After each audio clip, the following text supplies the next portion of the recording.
Arsenal versus Newcastle. I don't know. Saurabh said he didn't watch the match. Vasu, did you watch the match No, yesterday? even I Okay, did not so watch the match, but amazed by the scoreline. yeah, Fantastic. so You guys have been getting behind the goal like anything. agreed. And so I think this is for me to be mostly talk then, because you guys haven't seen the match. We really suffocated Newcastle.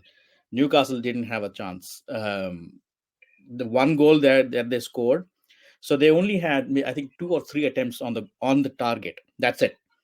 Their xG was 0.27 for for the game. I'll show a statistic in the next slide, which blew my mind, and I'll give you counter statistics to what's happening. And I shared something in the WhatsApp group as well. So start with that. Um, Arsenal is the first and only Premier League team, of course, who has scored two or more goals in each of the halves in the last seven Yes, halves that seven. Arsenal has played. Right. So that's for I thought in a match when I saw it's a half, it's ridiculous.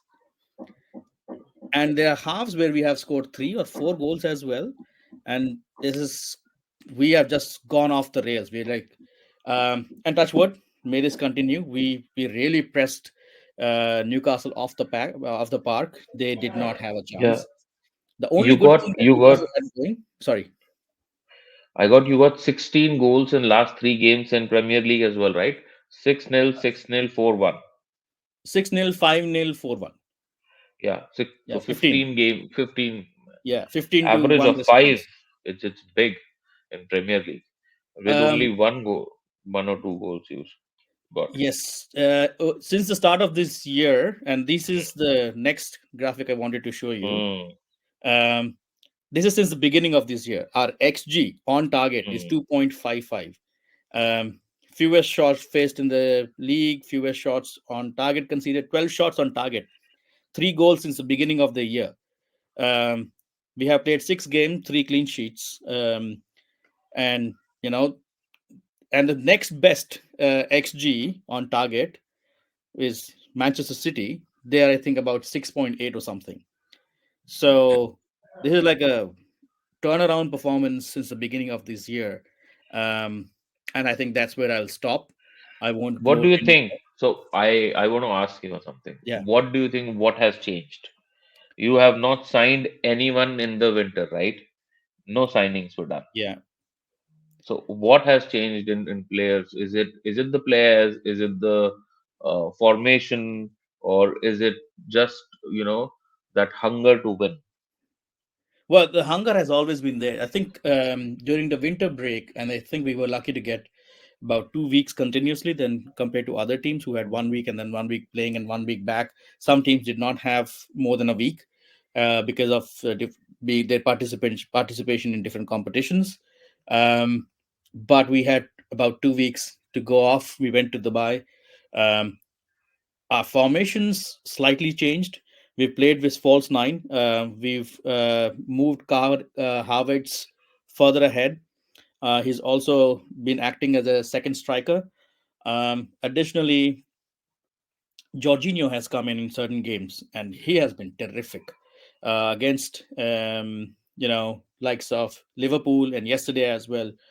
Um, and I can't believe Chelsea sold Jorginho to us for 11 million and bought two players for 250 million who can't even match him right now combined. So, well, but that's Chelsea. That's not the case, I guess. We have good squad. I'm not saying. I guess Jorginho was old enough to be sold, and he was not performing well of what we expected in the last season. Just one season, he had one bad season with us, and with the owners that we have right now, were a little impatient when they started, squad building. So I guess he was sold because of that, because of our owners. But the players that we have got in squad, what you're mentioning, you know, are world class players. It just some time required, and we are still hoping to get things better. Yeah. We'll Well, get then I you have 9 years on each of their contracts, so you have time. So that's not a big. enough time. Yeah. So, uh, I Right. and to another player, again, since we are on Chelsea's topic, Mm, um, Havertz. I mean, when we signed him, everyone was mm, laughing at him. He has been amazing. I'll give you another number since we are mm. talking about a little bit of numbers. Um, Manchester United star player. Do you know who is Manchester United star player? Rashford, Marcus Absolutely. Rashford. Yeah. You know, he has scored 5 goals this season. He is their star player. Havertz has already scored 6 goals, and he's not been part of all the games. He has been coming off bench in some games. He's missed some games initially, so a different class altogether. I mean, again, I cannot believe that Chelsea let him go and sold him to us. Yeah, for 65, 60 million. Yeah, it was a good deal, I guess. I Well, still feel. if you could replace him, which you Yes. haven't been able to do that. Yeah. So Yeah. and Kunku is in the squad with the same amount of money that we paid so far. So and Kunku has not fired because of the injuries of whatever you say, game time. So once he gets game time, I guess he is a good signing. I still believe, and he is a better replacement for Havertz. Yeah. Yeah. Vasu, you have anything to add before we wrap Arsenal versus Newcastle and move on to? don't The even best game of the season. don't even think about moving on to Manchester United. No, I'm not. I'm not. I'm not. So okay. So But first, last thing on this game, Bruno Guimaraes in our last game at Newcastle. Oh man, I'm sorry. It's No just my problem. reaction. We were very close to the goal. Well, you have Jackson. He scores 150 chances, so he'll get Yeah. there. Mm. Um, so Bruno Guimaraes, he was a jerk in our previous match. He was hitting everyone, punching, pushing people. Um, this game, he was not seen. He was substituted after halftime. So he was, I mean, not after halftime, about 60 to 65 minutes. He could not handle Jorginho and Rice in the midfield.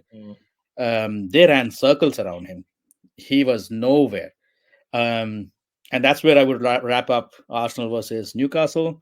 Um, I think we have a very good shot at the title race. We are in a good position. Uh, the defining game, I think, is going to be in the next I think 3 weeks when we go to Yes. Etihad. Um, and then that's pretty much should take care of it. So I'll in move fact, on to. Sorry, go ahead. in fact, Etihad has, or rather, Manchester City has a lot to handle. If I recollect it correctly, and if I know the uh, future matches plan, we go there and then they play Liverpool and then they They play also Arsenal. have Spurs. No, no, Villa playing them. Yeah.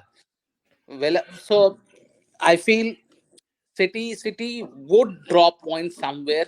I'm not too confident about United at this point of time with the dismal performance that we did.